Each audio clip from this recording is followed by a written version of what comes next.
I think it's more or less very balanced struggle between each aspect that are being mentioned here. For example, regarding technical integration, I see that the cities still struggle with technical integration because the standalone technologies they're in the market, but the systemic approach, the system definition of the technologies is still not easy for different cities representing different geographies, different climate contexts, and also, of course, sociocultural context as well to accept these technologies, and also the existing infrastructures, technical infrastructures, and connecting to the existing, and also order transition, the energy transition that will be conducted to the existing infrastructure is still a problem for the technical integration, I think. Regarding governance, the cities, as far as I see, still struggle from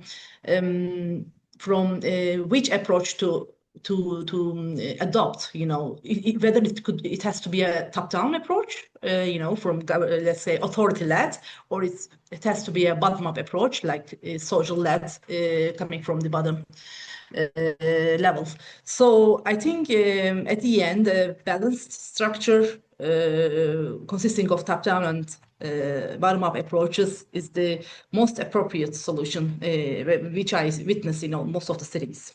And regarding finance, yes, of course, as we listened, finance is everything. Everything is about it. And I still see that the cities struggle with the innovative definition of the innovative business models. They still have problems with mobilization of finances, especially in the big cities, in the metropolitan cities. I see this problem a lot, which they struggle a lot. Regarding data, we also listened to BiPED, Pavel, for the problems about data management and data planning as well, that the data-driven decision making has to be there to support the cities for their implementation of or replication of PCDs or PEDs, etc.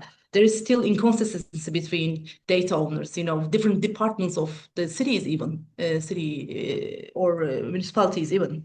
And finally, regarding citizen engagement, this is, of course, not just a technological transition. This has to be a socio-technological transition where you have to include all the owners, users, citizens in the implementation or in the planning, design stages as well. So the awareness raising has to be more in cities, and still they struggle with this as well, like how to do it, how to conduct it. Yes, we are trying several different methods like gamification. It works. Yeah, we listen to Paulo, it works.